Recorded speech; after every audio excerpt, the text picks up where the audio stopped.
大家好，我是陈老师，欢迎大家今天参与我们的直播。那首先我们来讲一下哈，那我们这个岁次甲辰年呐，应该只会只办这一次的中元节敲斋忏罪天赦法会哦。那这个只在我们办到8月12号开始举办。那我们说报名方式啊，老师忘记放在这个下面的备注栏，好，那老师等一下下播之后把它增加一下。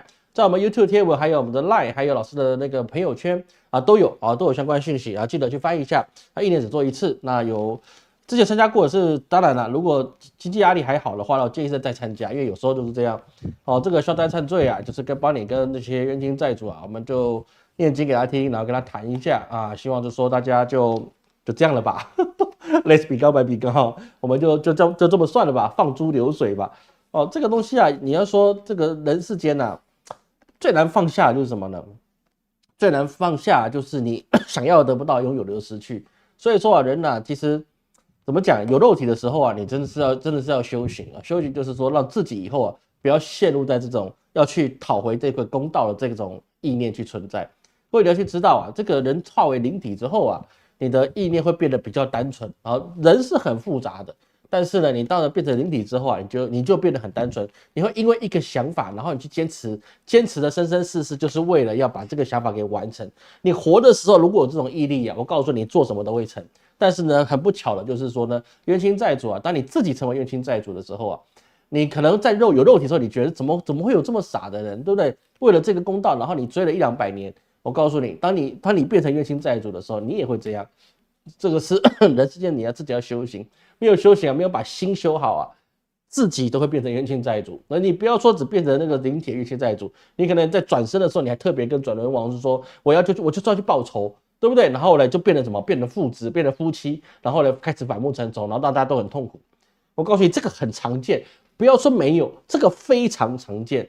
就是为了要去报仇，说我宁愿给他当儿子，我宁愿给他当老婆，然后我就是要报这个仇，因为我让他痛苦，是不是？但是你让对方痛苦的时候，你自己不会开心，你知道吗？因为你不是那个记忆，但是你就是为了这个仇去报，但是真的你报这个仇之后，你还是很痛苦。为什么？因为你去做这件事情的人，通常你不可能报了仇之后你还觉得很快乐，没有报仇的人从来没有获得快乐过，最后报完仇之后都是空虚了，好吗？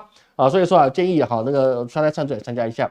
那就是说，我们昨天呢已经把我们的师资班课程啊上到第41集了。那大概在8月左右啊就会全部上完，包含的是我们的 P6年的教学啊都会教完。那我们价格啊也从2万4调整到36000元，那以后还会再涨价，因为老师的课程啊要开始对外销售了，就是说不是指我们的粉丝朋友，就对外销售了，那它的价格一定会去慢慢涨到合理的价位啊。这我说真的，你去外面买课程没有像我教那么仔细的啦，你可能学的觉得有点吃力，那很正常，因为我教的是真的，所以说你学的会有时候有点吃力。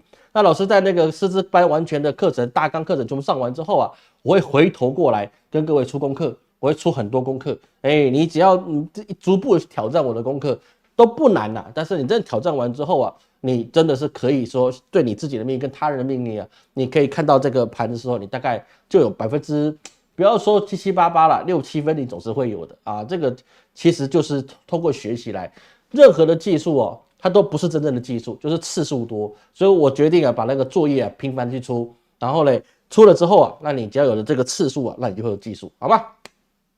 好，那我们开始我们今天直播的一个主题啊，我们今天直播主题啊其实是比较特别的，为什么呢？因为前几年呢，各位老铁啊，真的是跟老师大概4-5年以上的啊，就有听过，就是说以前呢我们在直播的时候啊，就有人常常怎么样呢？拿这个一个世界有名的美吹哦来去怎么样，来去跟老师说啊，他讲的是这样，人家是什么样的人，对不对？人家是从那个中国举义逃到美国去的，不能说逃到美国去，是奔向到美国去的。是不是人家就是这么成功，而且还是怎么样？还是那个总统的怎么御用的一些华人智囊团，对不对？那谁？郭文贵啊，这个东西相信有在关心那个怎么中美两地的一些新闻消息的，那应该都听过郭文贵的名字啊，因为他是应该算是怎么讲？应该算是比较头部的美吹啊，就是说呢，就是奔向这个自由，然后呼吸到香甜的空气，从他而去啊，他就常常带一些所谓的这个什么中共万恶论。然后导致了很多人都去跟他做了怎么样，无论是走线啊、偷渡啊，或是跳机啊，很多人就往美国去跑。我告诉各位啊，他有没有赚钱机会是你知道吗？所有走线去的人啊，你觉得他们有没有发财？走线去美国，就是用双脚从中南美洲，然后用走路的然后突破热带雨林，然后后来过了墨西哥，然后跨过铁丝网进入美国领土的人，你知道最后他们有没有发财？有发财，都发财了，不用去想这么多，都发财了。谁发财？叫他们去的那些人都发财，因为那些中介跟他们有些跟他们一起走，所以要向导，不然你怎么走？你热带雨林里面你哪有方向？哎，带他们去的人，一起去的人都发财了啊！因为什么？因为挣钱嘛啊！一个人头过去，你大概就要30万人民币。我还是一句话，你他妈有30万人民币，你干什么不好？你跑去走线，然后去那边刷碗洗厕所，我真的觉得是罪了。你有厕所，你中国没有厕所嘛？你偏偏跑去美国洗厕所。而这个郭文贵啊，他因为透过这个反共的思想啊，然后呢赚了322亿啊，在美国啊已经有9个罪名成立。这个事情啊，老师不是反过来去嘲笑他啊，不是这个意思。各位你要去知道，我刚才讲过了，郭文贵他其实之前川普的一些算是在民间的一些智囊团，就是他需要他这个庄脚啊，因为郭文贵跟班农很熟啊，班农跟川普很熟，所以说呢，他就是变成那个层层下来下面的一个庄脚。啊，这个相信在三年半前的我们这个美国大选的时候啊，各位应该都有听过这件事情啊，这个已经不是什么新闻了，因为就是因为他败选之后啊，他就比较销声匿迹啊，不然的话之前啊，在川普手下，在班农手下啊，那个是混得风生水起，所以说他在这个状况之下，他就开始说什么了，比如说台湾呢，台湾的一个什么。台湾有这个军委欺办哦，柯文哲啊，跟谁啊，都是跟中国有关系的。谁讲的？郭文贵去讲的。那么现在的问题就在哪里呢？现在问题不是他到底有没有贪污，贪污你就抓去关，这个没有什么问题。你去诈欺，你被抓去关，没有什么问题。问题是他被抓起来了，没有人去保他。各位你要知道，这个是一个很大的一个风向，因为你现在我们看到川普他现在主打的还是什么？还是 China virus， 还是中国细菌？也就是说，他的仇中的路线他是必须要去贯彻下去的。为什么？因为这个在美国啊，其实你要知道他们的一个政治哲学，或者是他们的一个民族性啊，他们就不要朝三暮四的人。你一开始硬，你就要从头硬到尾，你不能去改变口风的。所以说，我们看到拜登他为什么是说坚持不退选？因为他表现的是什么？我从一而终。我是不能够改变，我不轻易被打倒的啊！我是一个非常 hard， 我是一个非常坚毅的 ，I am so fucking strong。所以他不能够轻易去改变，但是他会不会改？会改。为什么？因为等一下我们就知道啊，慢慢的我们看后面的变圈，你就知道为什么老师一开始就不做他的命令名人堂了，因为这个变数实在是太大了。但是呢，川普这个东西啊，他仇中是他现在的一个伎俩，它是一个很重要的一个演讲的主轴。那郭文贵明明就是可以他来用的人，因为他就是很会去做造势啊，包含了是说他可以在 YouTube 上，他可以在 TikTok 上，他可以去做一些很多的一些消息的散布，毕竟人家是美国的，现在他应该是美国公民了啊，应该是没有错的。在这个状况之下，他竟然被抓了，结果没有人去挺他，这里面就出现一个问题。第一个，你拜登现在去出手，那么当然他有可能是想是说，你之前是跟随川普的，那么现在选前了，我现在这么不利，当然先把你抓起来，赶快宣判，赶快了事，这不是很好吗？他的一个判刑时间还是怎么样？他应该，因为他现在是起诉嘛，那他现在是说你真的要判刑啊，审判到好像到11月，好像是啊，这个我不是很理解。那所以说，在这个状况之下，我们就知道是说，川普的阵营也没有对这个新闻、对这个人有任何的一个想法。各位要知道，川普在下台之前呢，他是特赦了班农。那么这个事情明明就是自己的一挂人，这个时候为什么川普用不上？那这个时候我们就可以了解到一件事情，反中它是对川普来讲，它是一个手段，但是呢不是他的目标。如果反中是目标，那么他需要郭文贵。那既然需要郭文贵，那么他就尽量是说，你这个对他政治迫害，可以帮他去平反一下，或是帮他呛下一下，好，这个就可以了。因为郭文贵本来就是走的就是反攻的路线。那么过去可以重用，为什么现在不能重用？就是因为现在有可能川普他的一个核心思想他已经有改变了。那他会不会上台？老师还是抱持着保留的态度，因为啊，这个应该转这么讲了，枪击案这件事情我们还是要说实在的，还是得看我们陈水扁前总统，对不对？你要选前一天你搞这个才有用，你待100多天，你爆发这个事情。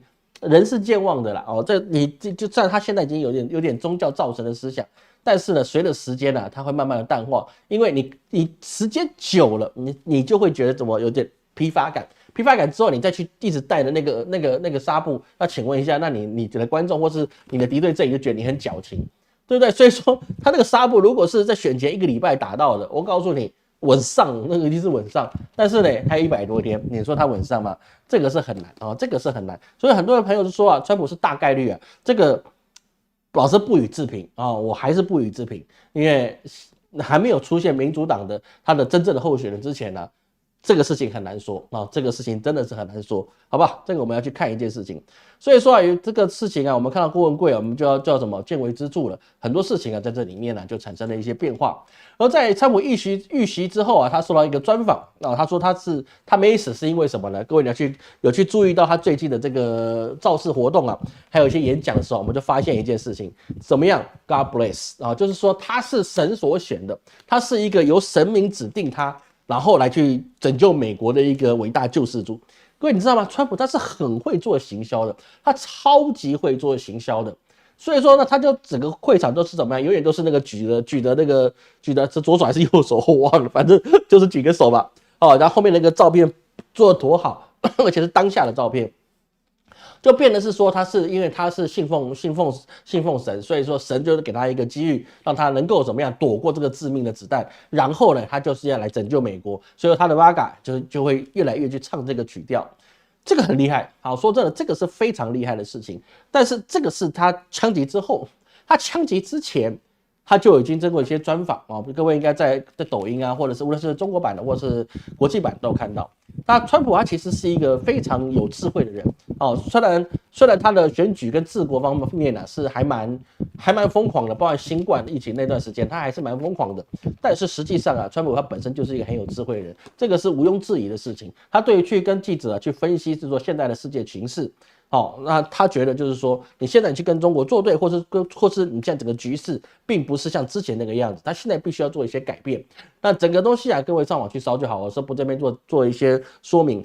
而在他之后啊，我们就看到一件事，就是什么呢？他在7月18提名什么提名川普为正式的共和党候选人，而他的副手是谁？他的副手也很有意思，叫范斯，他是一个非常有意思的人。他其实啊，他是一个政治小白。各位你要知道一件事，他原来是作家，他写的书啊，他就是为了写什么书呢？写他的自传而红。为什么呢？因为他的父母啊是一个 drug， 就是他是吸毒者，他的父母是严重的吸毒者跟犯罪，就是罪犯。那按照美国的这个基来讲啊，你出生在这种罪犯家庭啊，你大概率的就是怎么样？你就是罪犯啊。这个所谓的这个什么呢？龙生龙，凤生凤，老鼠的儿子会打洞。那么你父母会吸毒，你父母是罪犯，那么你就应该从小就混迹街头。所以说你8、9不离10，你一定会了帮派，或是在街头斗殴，不然就是怎么样变成毒贩，然后你就要进监牢。好，这是美国大数据的理论。他说对不对？这个不予置评了哈，每个国家的一个文化啊比较不一样。但是在亚洲社区啊，亚洲的这个环境里面呢，这就不一定啊，这就不一定啊，这个比较不一定会世袭啊，因为我们的文化还是会比较激励一点。当然，这个路是人选的啦。那所以说啊，他接入他变成一个那个议员的时候啊，他也才2年的政治经历，才2年你就加入了什么？加入川普的副总统的选举，你说对他来讲是不是很大的一个激励？而他之前是反对川普的，然后现在是支持川普，所以说啊，在这个状况之下，等于是说川普他选了一个人是很厉害的地方是在于是说他这个人是比较年轻的，所以是说呢，有人是说啊，你这个拜登啊，你已经老成这样了，川普你跟过去的拜登一样老。那么请问一下，我怎么能够相信你可以治国？我怎么相信你可以去处理这些国政？而且你发生什么事情要怎么办？但是他选了一个这个范斯啊，就变得比较不一样哦。所以说啊，它包含的是什么？包含是说他进去之后啊，他把各种不同意见啊，过去跟他不同意见的人，你把他拉在身边，那等于是说我愿意包容你们跟我不同意见的人。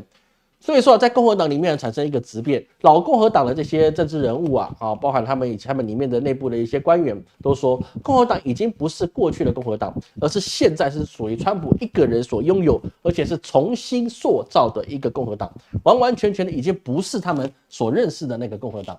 这个是蛮有意思的事情，时代在变啊，不是我们愿意或不愿意，就是时代就是会变，改变的人是一定会出现。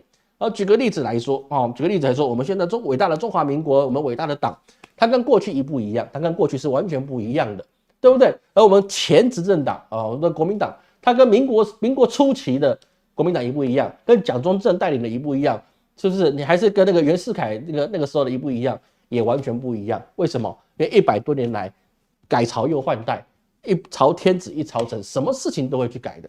所以说人都希望是说我们可不可以维持过去的美好，不可能啊，维持过去的美好是不可能的。所以说老师也看到很多朋友啊，就认为是说啊，我要求不多，我这个人胸无大志，我就想维持的我的生活，然后呢，我平平安安的、稳稳定定的就这样过下去，行不行？过去可以啊，过去可以，但是现在你办不到，为什么？因为时代就是变得这么快。就像老师上个礼拜所说到的，你过去我们没有工作，或是说我们想要去靠努力来赚钱，我们去开计程车嘛，对不对？那到现在我们可以开个 Uber 网约车之类的嘛。到现在你连网约车都快开不成了，为什么？因为中国已经开始有了萝卜快跑，但那个还不成熟，还在实验的阶段。还有一些无人的一些驾驶都开始出现了，包含台湾也有，各位可能也不知道，以前柯文哲时期啊，其实是有在台北市那边开始运行过无人的公车，哦，但是他在实验阶段啊，当然后来好像是没有成啊，这个好像是没有成。所以说啊，这个我们要去知道，就是说现在川普他做的事情是怎么样，他希望能够在这场的选举里面演出他的一个戏码，但是他想做的是以后可能做的是另外一件事情。另外一件事情是什么呢？其实各位要去知道在美国的生意人啊，他们很擅长做一件事情，就是第一个把公司干到倒，第二个把干倒的公司把它重新的分拆，然后再变卖，然后再什么再把资金去回笼。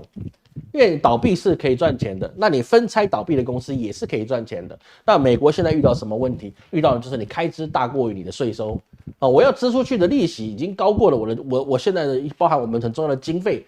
包括我们的一些军费，你都可能已经超过它了，我们国债利息已经超过了，但是呢，他并没有很好的一个怎么样，很好去处理这个债务的办法。说川普啊，他其实如果他再重新当总统的话，对于公债这一块，其实交给他可能是一个蛮有意思的一个变化。我老师只能这么讲，交给他可能是一个蛮有意思的变化。但你要看后来民主党是谁出来选的，那谁出来选，那个结果是不一样的。那拜登会不会去选呢？其实。还是一样抱持了一个问号。虽然拜登他自己说，我只比川普大3岁，他的精神状况非常良好，他会怎么样呢？他会参选总统到底。这个他在讲，我们不用去听，因为他的金主不同意，他的参议员、他的众议员也不同意啊，还有很多里面的人也不同意。但是现在他们只能说，他们要去想办法去支持拜登。为什么？因为你不能朝三暮四，你不能够左右摇摆。这个就是美国的一个社会特征，还有他们种族特色，你就是要坚持到底坚持到底，毕竟他们拓荒者的时代嘛。所以说有人就评论他，你不要把川普当小丑你不要把他当成没教养的，他知道美国的问题。所以说现在民主党有人说他在苦苦挣扎，那但是呢，你那个共和党现在却变得是气势如虹这个东西是一个蛮有意思的，但是还是要去注意一件事情，就是说。川普啊，他毕竟是一个生意人，而且他非常懂得舞台这个效果，所以他现在在他的一个演讲的过程之中啊，他其实里面还是有很多比较不真实的东西比较不真实的东西，但是他也蛮懂这件事情因为说白了吧，我们无论在网络上，无论在电视上，或是我们在路边发的传单，请问你看到的广告就等于真的吗？我讲个很简单的意思说那个麦记，好不好？讲麦记，我们不要讲它的品牌，到时候我被告。麦记，对不对？麦记是谁？各位去知道，他的汉堡在他的那个点餐的那个灯箱上面，永远都是又高又大的，对不对？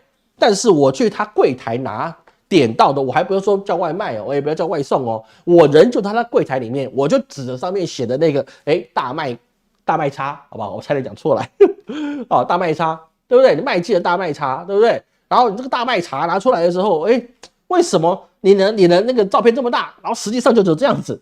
奇怪了，是不是完全不一样啊？你那上面的那个番茄这么厚，实际上那个头都跟什么一样？是不是？你起司看起来都流出来，然后我拿到起司，哇 ，Oh my god， 那什么玩意儿啊？是不是？所以说这个广告的东西从来就不是真实的。我觉得这个是很糟糕的一件事情。但是资本主义就是怎么样呢？我极尽可能的作假。那就变成是我们现在商业的模式，这个其实，还是真的是蛮糟糕的。那极尽可能的作假，我觉得真的是很不好。所以说我可能没办法发财，原因就在这里，因为我实在不喜欢去作假弄虚作假这个事情实在是不行我觉得这是我自认的缺点。但是生意要这么做，你才会成功。所以说，在他现在所讲的很多事情，他并不是真的，但是因为他现在耳朵中了一枪，所以是说别人会把他的话当成圣旨。他不管真的，不管假的，至少他自己的铁票那一块。在这一次的选举里面是比较不容易跑的，但是各位你要去知道一件事情，在美国的选举制度里面这美国选举制度里面，很多朋友跟老师说，这个川普现在他身边所有人都支持他哦，我相信这是对的哦，你身边人一定要会支持他，因为物以类聚嘛。对不对？你觉得有些像台湾选举，支持蓝的他就支持蓝的，支持绿的就支持绿的，支持白的就支持白的，对不对？他们总会在一起，就说，哎，你看我身边人都说我们要支持柯文哲，我们要支持侯友宜，我们要支持赖总统，对不对？他永远听到都是周边的这些人大家都众志成城，都讲的都是，我们一定要让他高票当选。实际上呢，没有人高票当选啊，对不对？你不要说我们现在的总统是40%的民意啊，问题是其他两党你分60%，那你相加除以2，你也不过30%啊，你也不是最强民意啊，对不对？所以说分开来讲的话，那其实我们赖清德总统他的民意还支持度还比较高，但是你还是一件事情，就是他再高也是40%，那么跟你觉得是说他一定要当选，他才能救台湾，那你自己的环境里面，你以为的环境，它并不是这个环境，而美国也是一样。当你的那个所有的一个这个你的所有的 city， 你整个 town 或者你的这个 communicate 都是支持川普的，那也没有用。为什么？因为美国做的是选举人制，你选他的人多，不代表他就可以当总统。比如说希拉蕊他的总得票数那是高过川普的，但是呢，川普胜选，为什么？他赢的是选举人票。那选举人票呢，才是最后赢的关键。当然，我们现在看到，现在大部分的摇摆州几乎都被川普拿下来。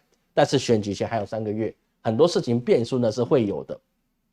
所以说现在的那个所谓的这个副总统，他的副总统万斯他就怎么范斯他现在才几岁？他现在才39岁。39岁如果可以当上了一个副总统，我告诉你，又是美国梦一个很好的一个注记，就是我当总统我当一个副总统我才39岁。如果拜登我那个特朗普老先生突然去驾鹤西归了，对不对？盟主宠召了，那40岁、42岁的人可能就直接当美国总统，那还得了？那完全是不一样的，那整个事情就变得很特殊的一个状态。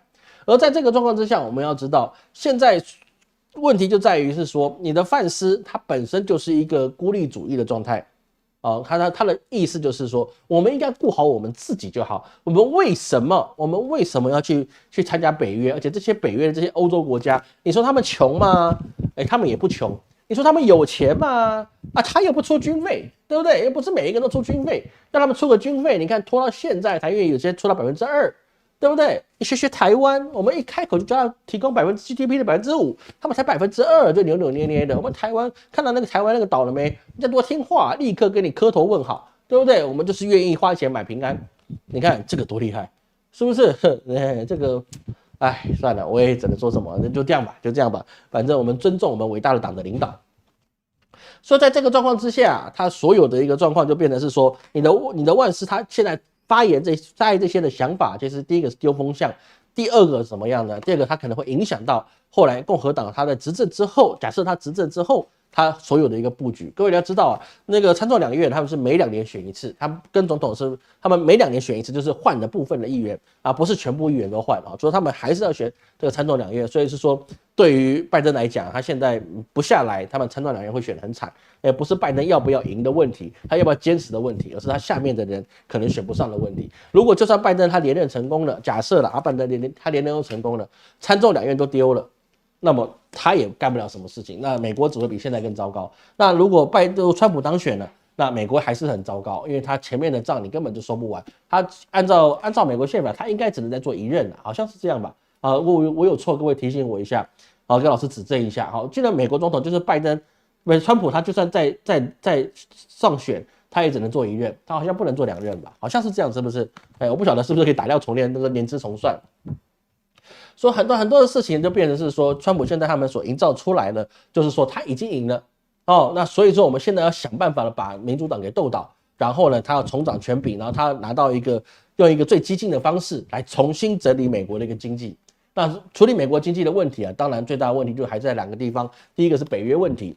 第二个当然是中美关系，这2个事情就变得很严重的地方。然后当然目前他们的发言无论是川普或是范斯他们对中国大陆都不抱持好感那个是台面上讲的话老师还是跟各位讲，政治的台面上所讲的话都是不可信的。他说中国 virus， 中国跟对美国所有的压力，无论如何那些都是假的。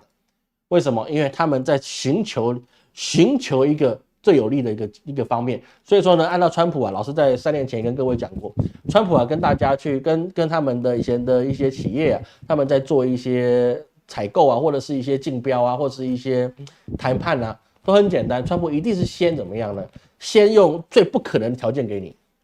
不可能条件给你，就是说我这个东西呢，你说开100万，我跟你讲了，这30万你要不要啦？你不要你就不要跟我谈了。那对方就开始降80，他就开始出40，就变成一个杀价的手腕，然后到最后才可以完成。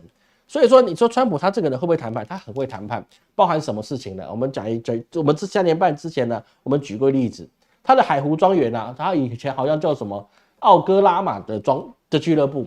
奥格拉玛俱乐部就是现在的海湖庄园它之前里面是它里面是专门一个历史的古迹，它里面呢所摆放的东西都是什么古董家具。那川普他就想入主，把这个海湖庄园的前身奥赫加玛，反正就是海湖庄园把它买下来。但是呢，买下来啊，那对方觉得说你一个商人，我怎么确定你可以保护好我这个地方？那川普就说你不卖我可以，我在你前面呢盖一大片的那个廉价住宅，我让所有穷人都来这边住。那你们这些有钱人呢，在这俱乐部里面你看出去都不是美丽的海滩，你看出去的都是穷人家的房子，还有一些黑帮在旁边乱窜，让你觉得你住的都不安心。怎么样？你要不要卖给我？后来那个俱乐部啊，就把这个什么房子，这个地产就卖给他，变成现在海湖庄园。但是什么样呢？他不只是这样威胁他，还包含什么呢？他一旦买到海湖庄园之后啊，他就把里面所有的老古董家具都价值连城老古董家具都给他卖了，然后呢再买一批高仿的，就跟过去一样的，但是它不是古董的，就是做旧的做一些高仿的进来，再把它放进去，然后变成一个度假庄园变成一个大招待所。而他卖出去那一批的一些家具啊，大概就已经可以填补他的这个购买这个俱乐部的价金了，因为他把那个家具卖得很高，所以代表他很会谈判，很会去运筹帷幄在他的这些财务之间，所以他再上去，在美国他再去执政的话，那么美债之间的波动那一定是可想而知。但是是不是好的波动，这就很难讲。但是可以确定的事情是什么样呢？可以确定的事情就是他必须要收缩他自己在海外的影响力。那他才能够去重整他的债务，但是你只要一收缩你在世界各地的影响力，那么首先你一定在军事方面你必须要收缩。那如果你收缩了军事层面，那你不要去投资这么多在海外的基地，那么很简单，那对方就不一定以后要继续买你美国的账，因为你的军事在我这边，那么我就不用出这个钱，然后你来保护我就好。北约的其实基本上的精神，说是北约基本上就是美国你出钱出力来去帮我去怎么样，帮我家看门。对不对？那我们其他地方尽量配合你。那如果说今天川普他这次已经没有其他人去可以劝阻他了，是不是？他直接说什么呢？我就直接可能要退出北约，或是我降低我降低对你们的一些投入我也只出一部分的钱，一部分的军力。那么北约就跟欧洲可能就不需要美国，那他不需要美国的时候，那是不是欧洲自有自己的想法？那他是不是有可能就往中国那边去靠，或者是往中东那个地方去靠，来维持他们自己的一些利益？那么最重要的问题就是还在哪里呢？当你在世界上没有这么大影响力的时候，那么美元跟美债你又何去何从？各位去了解老师的意思吗？所以川普现在做的事情，他的是一个非常非常重要的事情。他现在只要一当选了对美国不一定是坏事，但是也不一定是好事。但是对于世界的变革来讲，对我们美国以外的国家来讲，都是一个像风暴一样的变化。比如说怎么讲呢？比如说这次他选的这个副总统人选范斯他就讲了一句话非常有意思。他说的是什么呢？他的意思就是说，美国人现在连食物都吃不起了，为什么我还要军援他国？对不对？那当然，泽伦斯基听到就闪两滴了。为什么？你这个意思就是叫我自生自灭就对了，大哥。你的意思是这样吗？我听你的话，然后我往前冲到我现在我半条命没了。那你告诉我，你家吃不饱，你为什么要帮我？这样对吗？大哥不是这样搞了吧？是不是？所以是说在预测这件事之后，大家本来学的时候，民主党可能还有办法一战。当然，老师也觉得民主党也不是不能战，要看他推出来的是谁民主党如果推出来是一个比较年轻的去取代拜登的话，那么这个优胜劣败这还很难说这个都是还很难说的事情，因为现在年龄其实川普是比较大的这个其实是一个很现实的状况，哪怕他现在很勇健，但是年纪大这个事情其实是一个很大的一个硬伤所以是说，川普副手他既然说的是说美国他为什么要让美国人挨饿呢？为什么不把钱拿来发营养午餐呢？对不对？台湾以前也有这样的说法啊，我们干嘛跟美国买武器呢？我为什么不把国中小的那些营养午餐把它变免费呢？对不对？这个，你说多说公有理，婆说婆有理啊。但是有些事情也不能单方面去这么讲。所以说现在川普的副手那个范斯啊，觉得是说你当选之后，他就不要继续援助乌克兰了，而且要尽快的结束乌克兰战场，还有去说把他的所有力量来去对付中国。对付中国有很多个办法啊，比如是说你加大对他的贸易制裁，加大对他的关税，加大对他的一些科技的垄断，是不是这些东西都可以针对中国？那还是说什么针对中国又展开了一个新的 FTA， 有没有可能？这些都是可能的事情。所以台面上的事情跟台面下的事情，跟他后续真的做什么事情，这是完全不一样的啊。比如说我们万里有一间房子，选前说他那个一定会处理，选后你看他处理了没？哎，是不是哪间房子我忘了什么聊的？我忘了，各位你还记得吗？我是忘了啦。那如果你记得的话，你就记得吧。那我不知道是谁，我忘记了就对了。所以说现在在乌克兰战场上面就变得一个诡谲多变的一个时代。好，那这个东西啊，我们等一下再说。我们看各位有什么问题。大家好哈，等待川普特赦哦，不可能，他不会特赦他的哦，他不会特赦那个郭文贵的，因为郭文贵这个罪证啊，已经是板上钉钉的啦。他诈骗的是事实，他诈骗几百亿那个是确实的事情，而且他骗人都是谁？他骗人都是从中国跑到美国去的那些富豪啊，都骗他啊，还有一些留学生都是骗他们的，因为他们觉得说郭文贵你这是世界的灯塔，就中国人的一个救星，是不是？哎，你看看，到最后嘞，他骗了你们，然后割了韭菜，共产党可能还没割韭菜啊，郭文贵先割你们一把，哎，几百亿美元的钱就这样割走了。是不是还发了什么虚拟货币？你谁跟他买虚拟货币的？我告诉你，前几年就是我真的我们的一些粉丝朋友真的跟老师赌气，他真的去买郭文贵的这些投资。那现在怎么样？我是不知道，因为他已经很久没联络了，好吗？未来20年中国有办法进入高自动化时代，以机器来养人类，引领少子化吗？这个目的性不一样啊，这个是目的性不一样。你要有阶段性的东西，比如说它会先从一些基础工业上面，它会高度以 AI 去替代人类。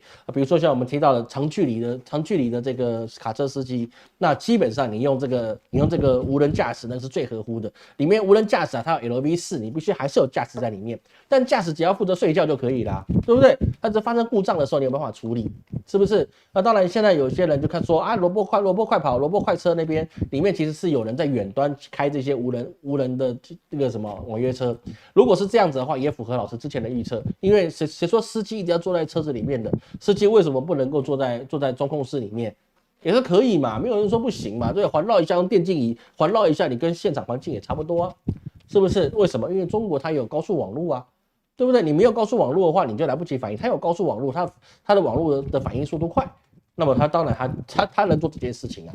一样的道理，这个各位你去看过那个什么星际义工队，对不对？星际义工队好像第2集吧，不是那个什么女王他们坐了无人机去攻击那个星际义工队，用的就是无人机啊，对不对？为什么就是为什么用无人机？因为这样子不会有伤亡啊。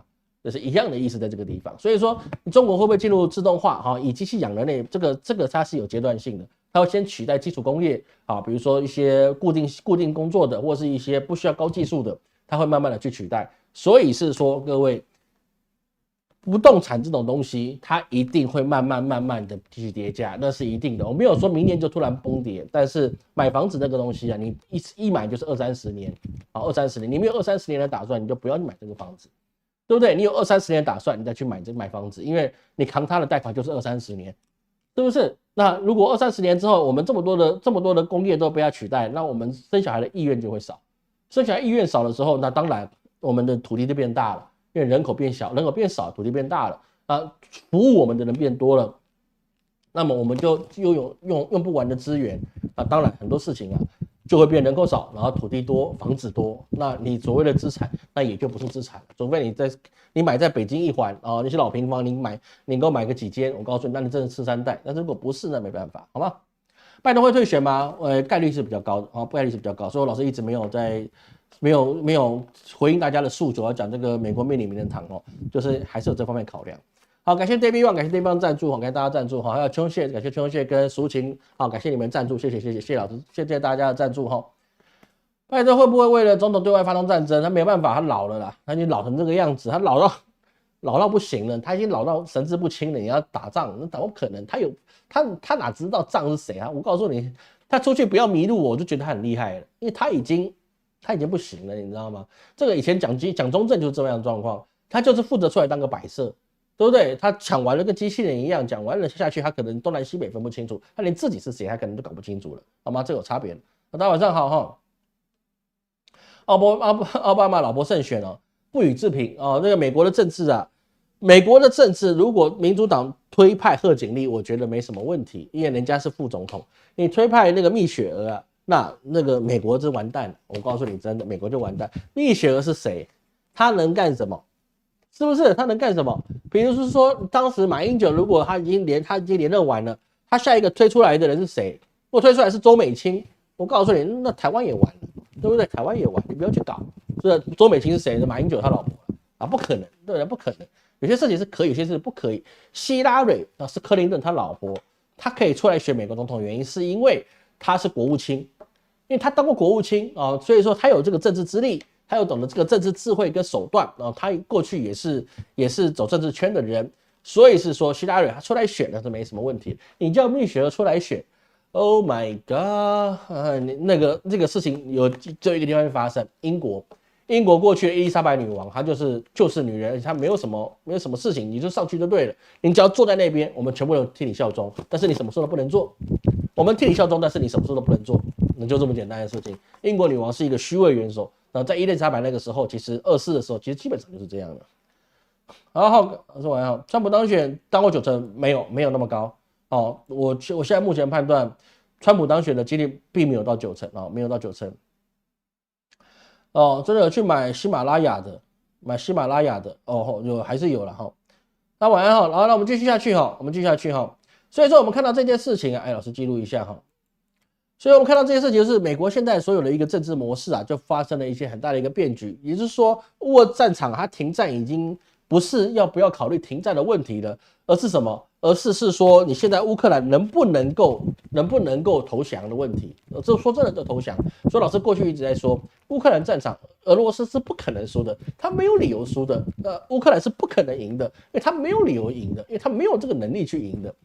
为什么呢？因为很简单，乌克兰这个土地是个肥肉，不是上面的人有价值，是他的土地有价值，不是他的土地有价值，是他土地下面埋的东西是有价值的事情。所以说乌克兰他能不能去阻止俄罗斯的军队推进呢？是没有办法的，那是完全没有办法的。哪怕报道出来他们就去击毁了俄罗斯多少弹药库，或是怎么样的，去俘虏多少俄罗斯的士兵，打掉俄罗斯多少战机都没用。乌克兰是不可能胜利的，绝对不可能胜利的事情。为什么？老师告诉各位一句话，很简单，因为北约不希望乌克兰赢。他完全是不希望他赢的，谁的北约哪全部都不希望乌克兰赢？很简单一件事，波兰就不希望乌克兰赢。为什么波兰不希望乌克兰赢呢？因为他就说，乌克兰就发表就是说，北约没有准备好在乌克兰停战结束战争，乌克兰战场结束战争以前，让乌克兰加入北约。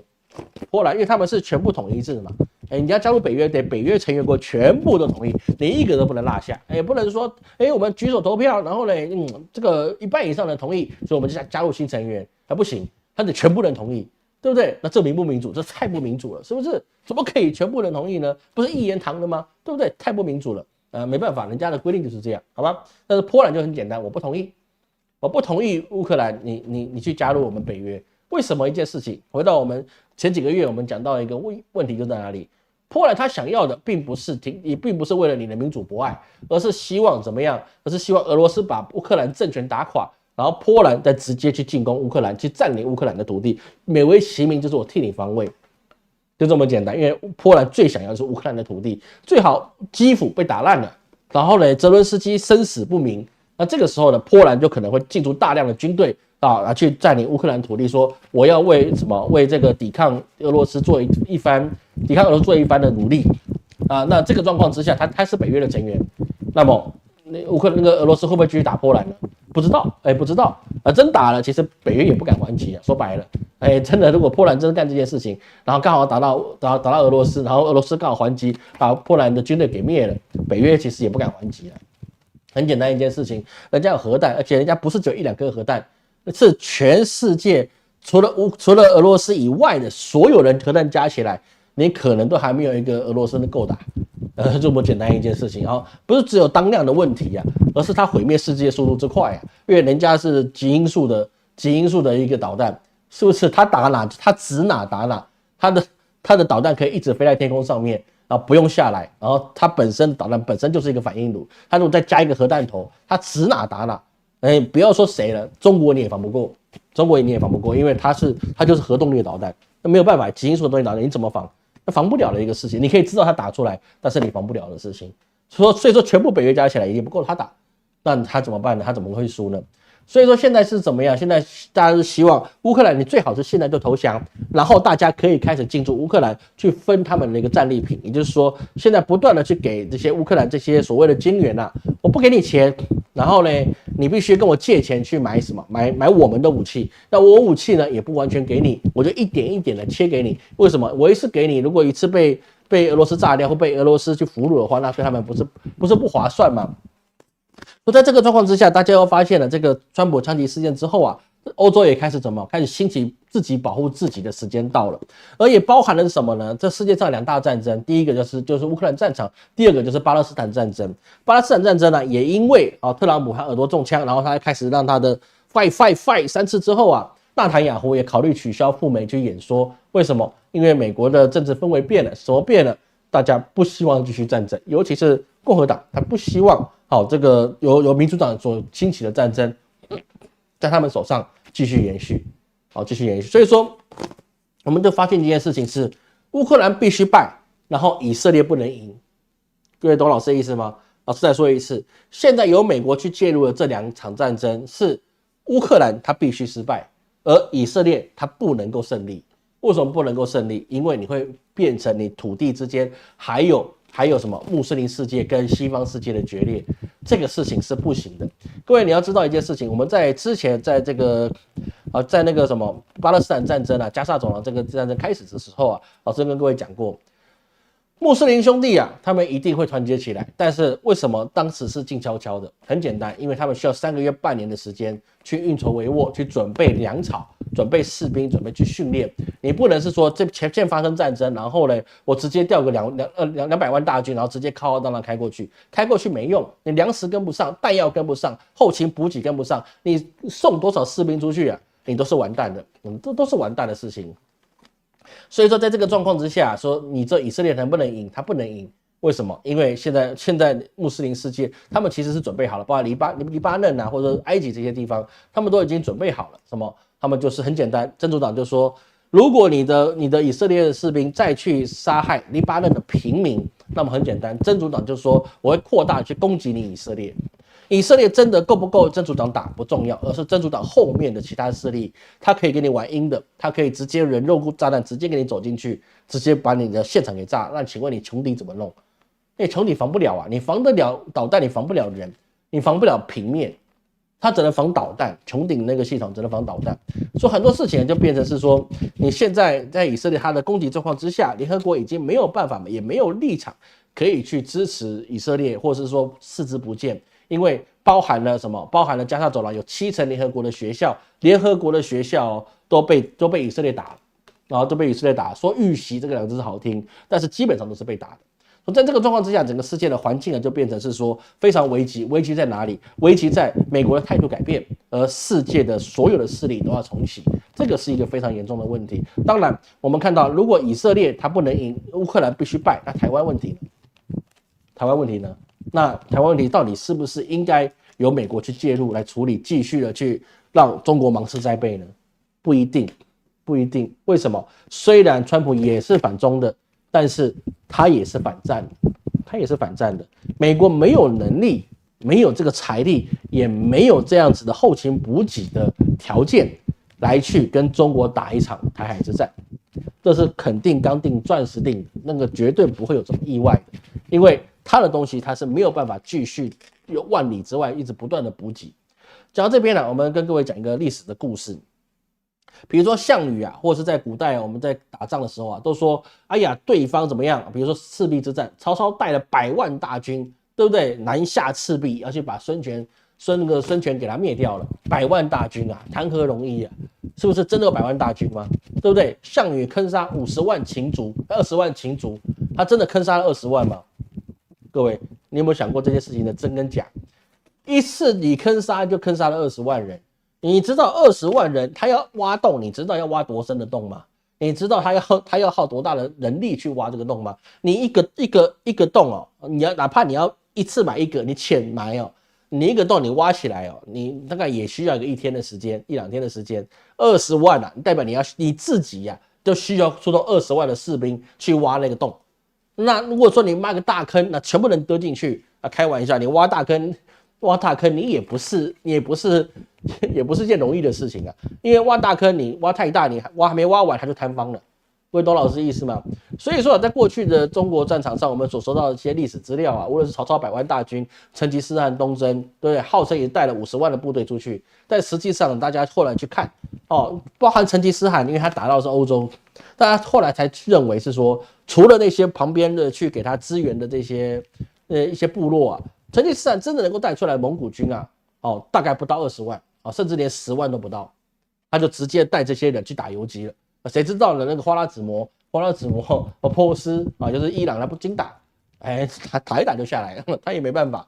所以说很多事情啊，并不是说我们就会派多少人去啊，然后就是一定这么多人，它是需要辎重的，它是需要运补的。那么现在问题就在于是说，所有的这些穆斯林国家，他们已经准备的差不多了。他有这个样的辎重，他有这样子的一个，比如说他去采购啊，已经比如说跟其他国家，无论是跟俄罗斯啊，或者是跟中国谈好了本币交易，那么很多东西他们已经开始确保他们的物资可以去做购买，可以做运行，可以做粮食的交换、金融的交换，也包含了是说我们的沙特也，他现在似乎在中国开始加大了他的投资部位。那么也就代表是说，他已经把他自己的生命线已经确定是说，哪一天如果我跟以色列翻脸，那美国对我做制裁的时候，我自己能不能活下去？因为毕竟各位知道，穆斯林世界啊，大部分的国家的物资啊都还是蛮贫乏的，包含了现在的阿富汗也是一样，然后物资都是很贫乏，他没有办法撑下去的，那怎么办呢？要需要3个月、半年的时间，把原物料的一些渠道把它做好。所以说我们看到了沙特，无论沙特或者是一些穆斯林世界，通常就开始去在这3个月半年的时间呢，不断的去跟很多国家去交涉，而且加大投资啊，还有进行了本币交易。所以在这么多状况之下，其实他们准备好，就是你真的要去打起来的话，那以色列是消耗不起的。你的军备再精良，你的人口是有限的，就像乌克兰。你给你再多的武器也没用，你的军人不够，那这个事情是打不起来的。所以说现在很多事情就变成是说，你觉得可以维持下去，它维持不下去；你觉得它不能维持下去的，它可能直接给你反手一搏，那么你整个局面也会大转一下。好，这个各位要去注意。好，因为这个事情啊，一牵扯就是半个地球的事情啊，好，没有这么容易去善了的事情。在这个状况之下，川普当然也说啊，是说台湾啊，你抢夺了美国的一个半导体的一个市场，所以说我们台积电就开始雪崩了啊。这个事情啊，该怎么说呢？各位你要去知道，一个在历史上啊，尤其是在这个近代战争上面啊，我们看到欧美国家，尤其是美国啊，当他要去怎么样，要去舍弃一个国家的时候，他觉得这个就很不利的时候，他一定会先去去责备对方。我不是不帮你，但是你实在是扶不起的阿斗。我不是不帮你，但是你实在是很糟糕的一个人，你实在太糟糕了，糟糕的东西。比如说像谁呢？比如说像越南，越战快打败了，然后他就开始讲你那个当时的南越政府是有问题的，你们贪污，对不对？你们真的是乱七八糟的东西，所以是说你会失败，那不是我的问题，所以说我决定撤军，是不是就变成是这个样子的事情？越战就是这样。韩战也是一样，是不是？韩战的问题，那一定是什么？那个韩国的军队不行，对不对？到后面你阿富汗战争啊，那个甘霖老师，对不对？甘霖老师，大家说，甘霖老师就是一个贪污的政权，就是一个扶不起的阿斗，对不对？他就是一个怎么样呢？我们怎么帮他，他怎么样搞砸，对不对？所以是说我们要撤军阿富汗。所以说，当他要撤军的时候，当他要去放弃一个国家的时候，他就先把他抹黑啊，把他抹到说不是我不帮你，那是你自己太糟糕，是你自己太烂了。所以我们近代历史上都看到不断的这些事情，也包含了什么？也包含了我们中华民国也是一样，对不对？当他发现共产党的势力实在太强了，那国民党的势力要打败了，要准备撤了，那怎么办呢？那就只好甩手。怎么甩手呢？国民党你贪污太严重，国民党真的贪污太严重吗？真的贪污很严重，没话讲，贪污就是严重，对不对？哪一个打仗不贪污的呢？美国就没有贪污吗？哪个地方打仗不贪污的？你不贪污，谁要给你卖命啊？很简单一件事情嘛，对不对？你不贪污的话，你怎么卖命呢？是不是？你就得贪污，不然你没有钱，没有钱你怎么去赏下面的人跟你分赃，然后他为你卖命呢？没办法，你不能靠军饷嘛，你靠军饷，每个人领薪水的，我领薪水的，我干嘛跟你拼命呢？对不对？有人就戏称那个《西游记》就这样，是不是？为什么一个齐天大圣他可以大闹天宫，然后呢，他们在去西天取经的路上呢，是不是一大堆妖怪都可以打赢，跟孙悟空打一个七七八八？为什么？因为天庭的这些天兵天将都是体制内的，对不对？都是编制内的，都是公务员。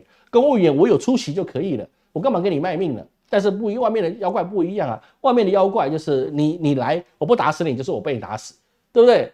是不是？不是我打死你，就是你打死我，就两回事。那我当然打死你，那时候就很强悍，就连猪八戒，对不对？猪八戒都可以跟那个什么孙悟空打个3天3夜，是不是？沙和尚也怎么样，还可以吃了这个什么金蝉子酒肆，对不对？人家实力坚强的。但是呢，当他们回到体制内的时候，怎么样呢？唐僧一行人，对不对？孙悟空体制内的，然后呢，猪八戒体制内的，沙悟净这个小团队内的，然后白龙马也是一样。当他是白龙的时候，那多么显赫啊！变成马的时候，你看他哪一次出力的，是不是都不行？因为你体质坏了，然后呢，我干嘛？我就要负责出席就可以了，是不是？所以这个状况就变得是完全是不一样的一个模式啊，完全不一样的模式。小车这边有点远。那总而言之，言而总之啊，就变成是说，我们台湾现在如果是被川普开始抹黑了，开始说那是我们都没有付足够的钱跟他买武器，没有出足够的钱呢，请他来防御，那为什么我要去保护你呢？这个川普这个棋就下错了。我说真的，川普这道棋真的是下错了。他如果这个棋啊用到乌克兰手上啊，是有用的；用在台湾手上啊，他真的是大错特错。他太小看我们台湾的奴性了。对不对？你说这句话，我们伟大的党赶快说，我愿意付钱，是不是？开玩笑，我们台湾人是不是识时务者为俊杰？花钱可以解决的事情，我砸就花钱，对不对？那不是很简单的事情吗？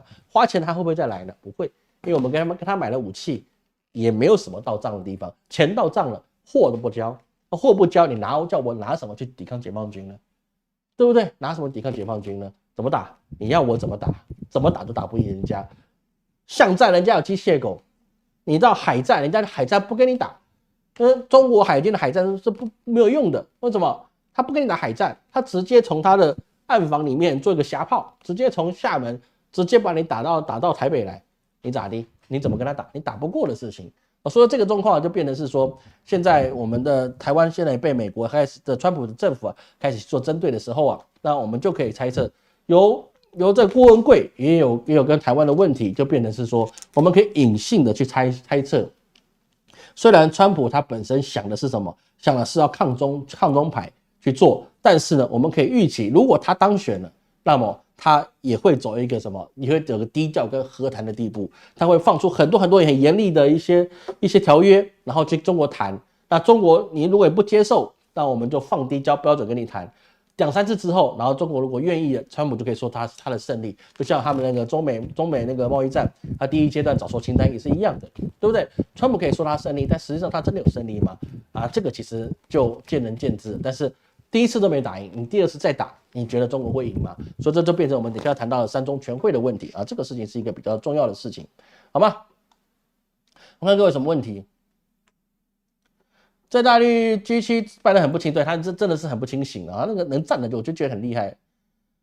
办得跟蒋中正一样，目前民主方都是这样子，还是跟蒋中正一样。古代没机器不合逻辑，是不合逻辑啊！对，我告诉你啦，如果真的是有这么几十万的军队把你活埋啊，那个都可以找到万人种了，你根本就没有，你也没有这个人力去挖了，不是遣散，不然收编。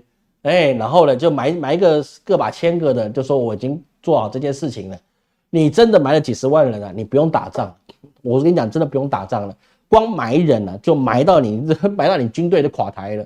为什么？你打仗，你在打仗，你要吃饭，你光养这些士兵埋人的时候，你吃了饭，你就要损失多少东西了？更别提什么尸体会臭的，对不对？尸体会臭的。那发臭了，你请问你怎么样去过生活呢？当地百姓全死绝了。我告诉你，传染病一开始，大家都可以死绝了。不要说传染病了，感冒就可以让所有人都完蛋了，对不对？那都是会有问题的一个事情哦，这个都是有问题的事情，好吗？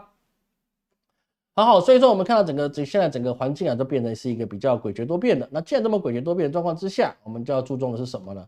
我们要注重的就是现在所有的问题啊，跟中国都会有关系。我们现在网络上有听到一件事情啊，是什么呢？就是说有一个国家啊，它的一个外债啊，欠北京的一个债务啊，高达它总体的一个国债啊，高达48%。是谁呢？是辽国。然后那个中国好像叫老郭。那老郭啊，他欠了这么多中国的外债啊，就很多啊，包含台湾的某央社也是说啊，这个是债务陷阱啊，完全这个出自一辙。我就觉得我们某央社以前不是很公正的媒体吗？现在怎么所有跟内容农场出来的新闻都变成文章？都一模一样的。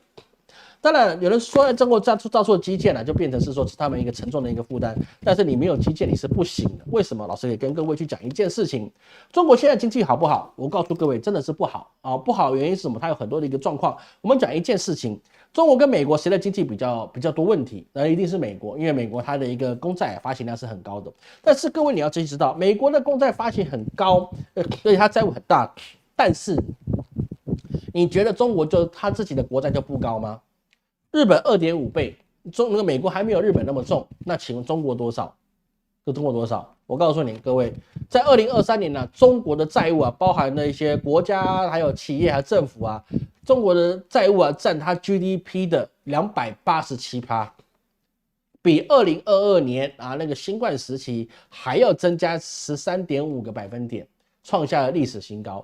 所以说，中国的债务啊，它包含了政府啊，还有家庭啊，还有一些企业啊，整体债务是偏高的。在这么高的状况之下，你为什么中国它还能够是说它现在可以发展？很简单一件事情，就是基建跟工业在他们手上。一个国家你没有工业，你一直跟我谈高科技，跟我谈芯片，你跟我讲 AI， 那是没有用的。AI 是高端的工业，那个高端的工业是不能够让我们今天出去买东西是可以去买到一些家庭用品的，那是不行的。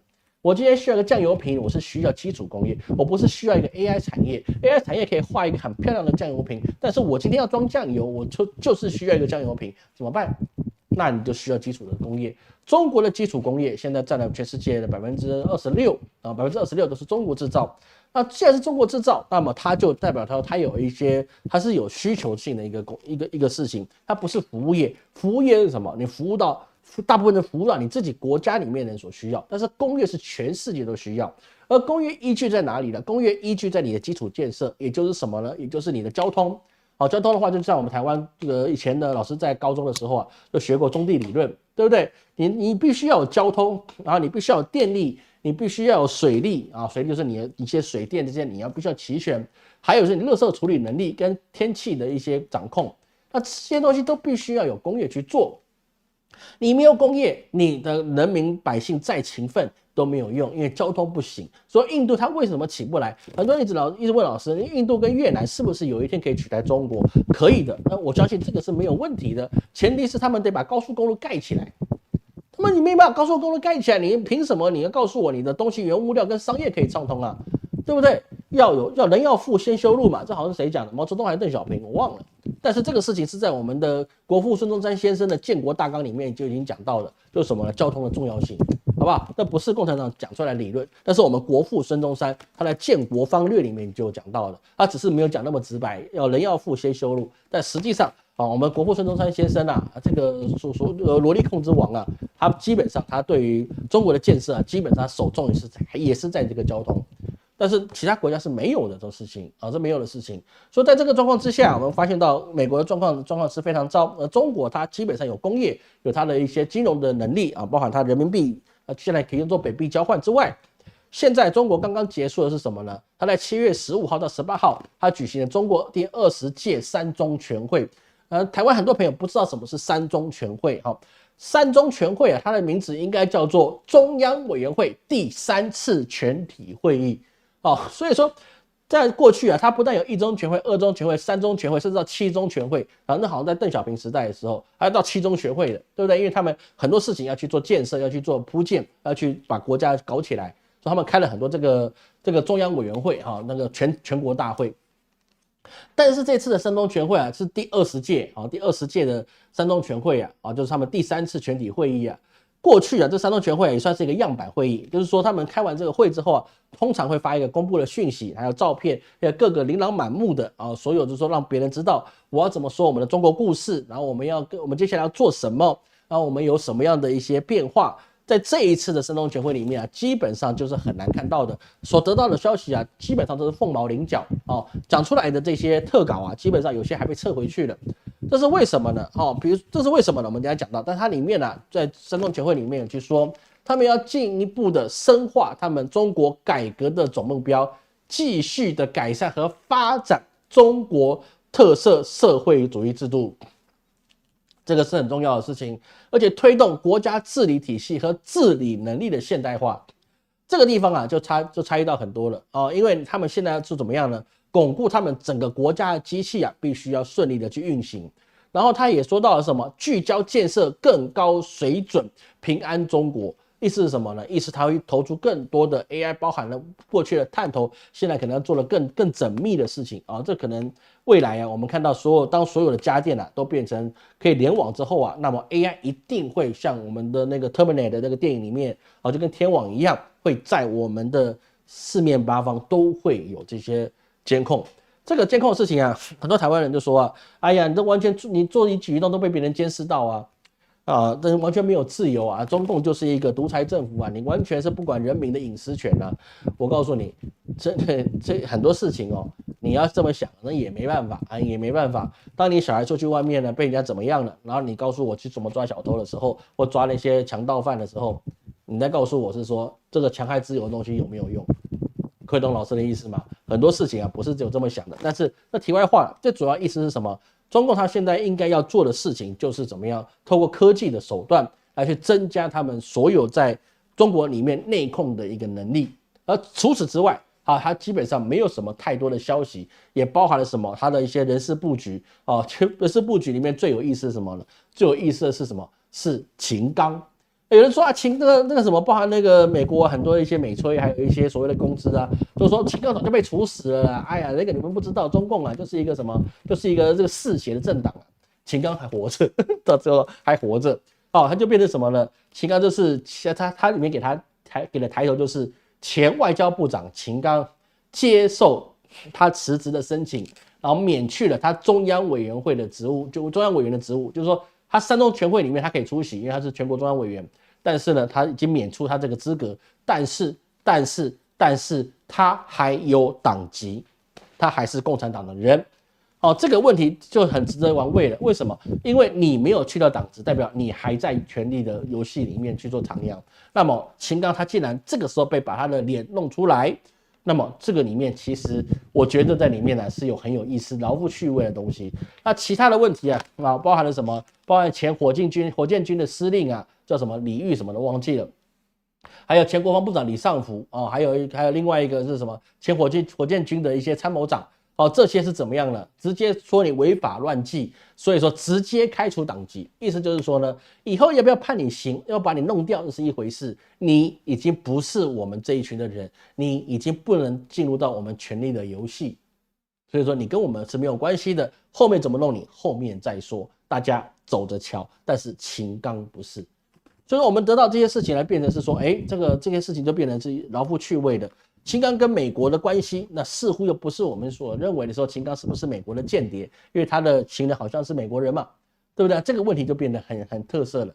而对于美国的角度来看，这个三中全会啊，那包含《华尔街日报》啊，他就做了什么呢？这三中全会啊，你完完全全都没有什么样的一个过去一样的有看点啊，你没告诉我们你要做什么，你没告诉我们你们里面到底什么人在做什么事情，那么代表一件事是什么呢？代表是说习近平要搞内斗。而中国的经济已经陷入泥沼了，习近平你居然搞内斗，那代表什么呢？代表是什么？代表是中国有一些政治上的问题哦，就是说你还是只在于你政治斗争而已。那这个事情我们就发现一件事情，过去为什么中国要去在这种三中全会或二中全会、一中全会，他们做完之后都对外面去公布他们的消息呢？因为也是为了什么？说中国故事，代表是说我们中国的大门是为大家去敞开的，所以是说我告诉你们，我们即将做什么。那我要怎么做？那过去都是有这些有案可循的啊，包括他每一次的这些全国人大代表大会之后啊，我们都很关注，为什么？因为它里面有没有讲到台湾问题啊？这些都是有公开的，但这次就没有。这就发现一件是什么呢？它整个中国的一些模式它产生了一个质变。什么样的质变？就代表我不跟你们讲国际的中国故事了，反正我跟你们讲什么，你们都是要么就直接去卡我的源头，要么你就开始给我栽赃嫁祸。所以说，怎么跟你们讲哦，怎么做外交礼仪都没有用，因为你们就是只会给我去使绊子，你跟我去找一些麻烦。那么现在中国用反其道而行，他直接对其他国家的百姓用144小时免签的模式来讲他们的中国故事。各位你要去知道，多少在抖音或者在其他地方啊，这个他们去到中国来去旅游啊，他们在整个社交媒体上面啊，其实造成了很大的影响。他们会突然发现，原来他们所知道的中国并不是那样的中国。很多人他们到现在还认为中国应该是大清朝刚灭亡那个民国初年那个时候，紫禁城都是那些拉黄包车的人，那个叫做中国。不要，我没有跟你开玩笑，很多的欧美人还是这么去认为。但是当这一次的中国开放这个免签之后啊，他直接把消息来源往下去延伸，而不是往上去公开。等于说中国什么意思呢？中国意思就是说，我不需要你们认不认同我的行为，我不需要你认不认同我的行为。而现在中国要做的事就是说，我才要决定我要做的事情。至于你想怎么知道我怎么做，你可以猜，你可以想，你可以来谈，但是我不会再主动告诉你，因为我们的 level 已经不一样了。所以在这个状况之下，就变成是说，中国的整个政局或者他们的一个外交手段呢，都变成一个比较讳莫如深，会比较难猜的一个事情。因为为什么？因为他们要开始做整体的国家机器的大动员，这个东西一定会跟南海、跟台海，甚至跟日本都会有关系。为什么？因为这个事情是他们必须要去做，而且一定要去做的一个事情。因为这个对他们的国防来讲是很重要的。中国是一个很大的一个国家。它有海，但是它必须要去跟日本、跟韩国进行了一个比较复杂的外交。那么台湾跟南海、菲律宾这个地方也是有一些复杂的关系。他们在这两个地方没有处理好之前，中国的海防是有危机的。各位不要小看这件事情啊，不要说大清朝了，在大明朝啊，对不对？朱元璋打下大江南北，是不是？还有朱棣 boy 往北5次远征，把那蒙古人打得不要不要的。虽然后来瓦剌人请了我们明英宗去留学一下，但是实际上大明朝的一个军队还是什么万夫莫敌的是在陆地上万夫莫敌，但在海上还是被日本人打得不要不要的。这个很实在的事情日本当时他说他倭寇他们的海盗真的是把大明的士兵打得不要不要的，是不是？什么戚家军，然后后来去抵抗日本的海盗，他去抵抗日本海盗，那是他吃了很多败仗之后，打了几次胜仗，才知道说我怎么打你。但是前提是他拿那个所有的那些长枪去破你的日本人的一个日本刀，代表日本人战斗力是很强的。所以中国的海防一向都是很不咋地包含了中华民国也是一样，都很不咋地很不怎么样。说海防是在中国历朝历代都是一个很大的一个问题，包含到元朝呢，你要去打日本，然后结果呢就遇上神风，对不对？遇上神风你过不去，台风嘛也过不去。所以说在这个状况之下，中国现在要做的就是把海防弄好。陆地已经没有什么问题了陆地已经没有什么问题，因为陆地过去都是亚洲，什么吉尔吉斯斯坦这些国家是比较不会跟中国作对。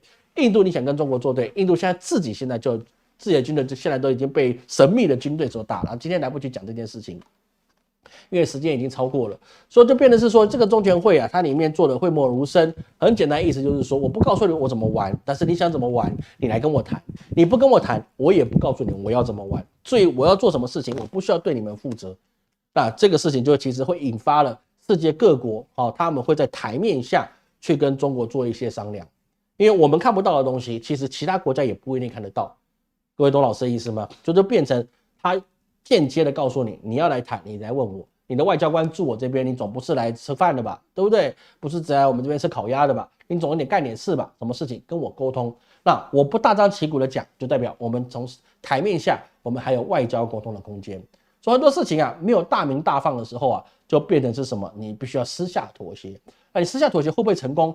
不一定。每一个国家所要的东西是不一样的，有些要钱，有些要人，完全是不一样的事情。说这个真的是要去谈。所以在很多的一些欧美媒体上面一直讲三中全会是一个很重要的事情，好像习近平要做政治斗争在老师看来政治斗争对他来讲已经处理的差不多了。说白了，魏凤和都被你搞下来了，李尚福也被你搞下来了，你还有什么东西你搞不动的？说这个事情是很重要的事情你李尚福跟魏凤和你可以搞下来，那基本上你没有什么人搞不下来。现在习近平的威望跟他的一个控制力啊，可以说是在他的生涯里面，现在是真的是一个新高，完完全全的掌握在他手里。所以他现在要做的事情就很简单，他要如臂使指啊，如指捏物，他要把整个中国的运转啊变成一个有系统性的运作。但这个有系统运作啊，他也会面临到一个问题，就是他会老了，你怎么办呢？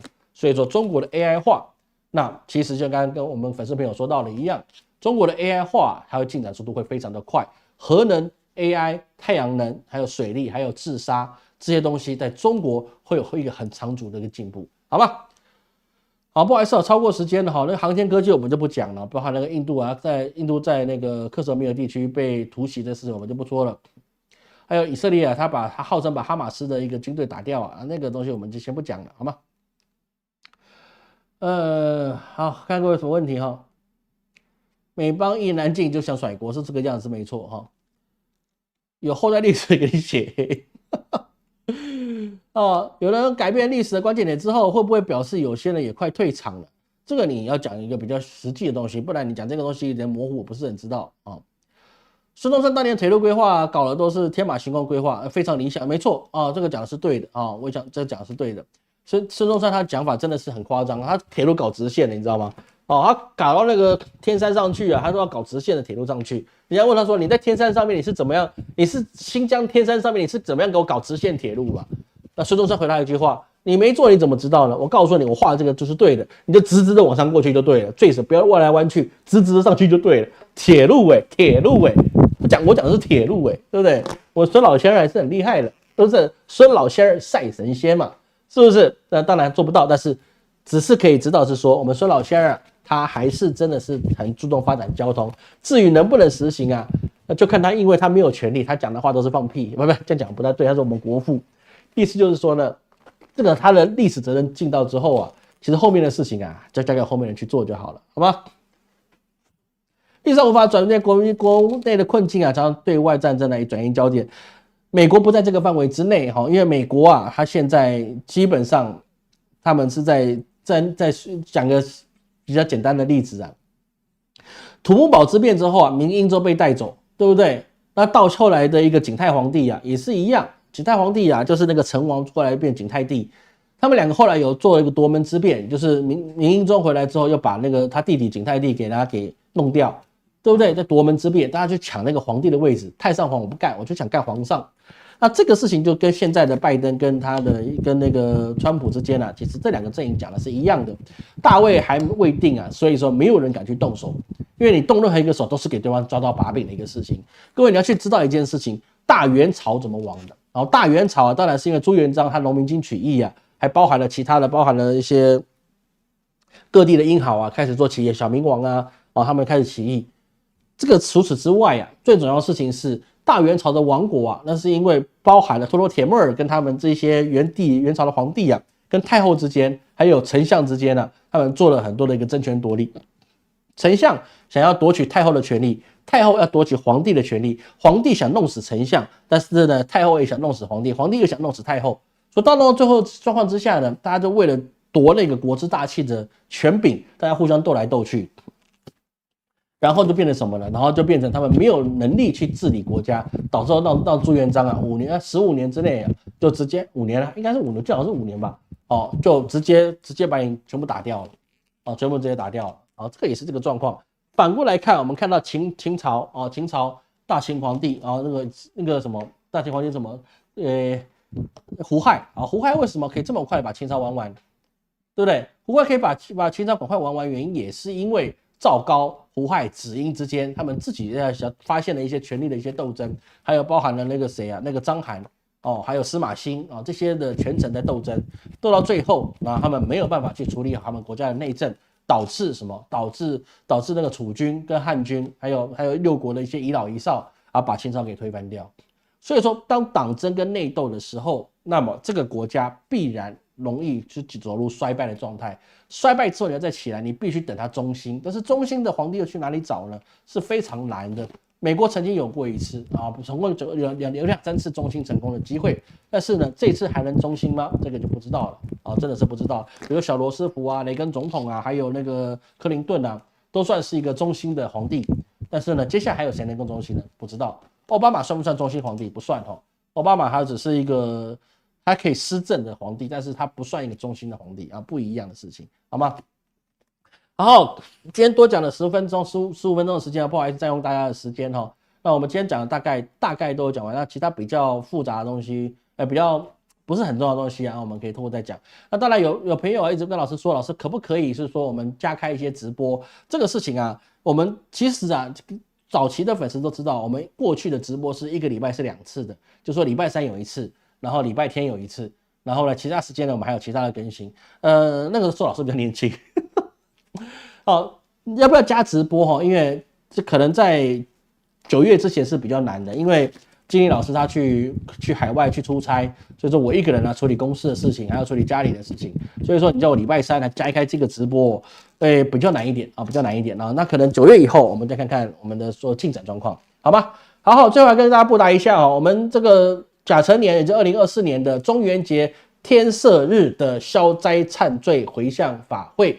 那就是在8月10号举行，那我们现在已经开始报名了。那报名啊，我们是固定的收费。那相关的简章啊，请按照你是在中国境内，我们有支付宝专门报名的网站。那如果你是在中国以外的地方啊，包含台湾啊，那当然也是在我们的国际站里面去做报名。那记得去报名。那我们的这个8支班的课程啊，将会在8月中，我们就全部的讲完了。8月中以前吧，应该8月初就讲完了。那尽量讲快一点。那我们现在的金额已经涨到36000元，那比方说36000元啊，变贵了，很难买下去，慢慢来，不着急，因为今年一定会涨到6万块，然后这是一定会的，因为老师要对外去做这个课程的推广，所以说价格一定要往上推。原则上，其他的老师是建议我啦，就是要涨到12万啊，因为大家大部分都卖这个价格，还都卖到16万的。那我开始是卖16800，我差点没被那些师兄 K 死。对不对？那现在到36000了，还是便宜的老师说还是便宜的。要是我以前拜师的时候是这个价格，我早就买。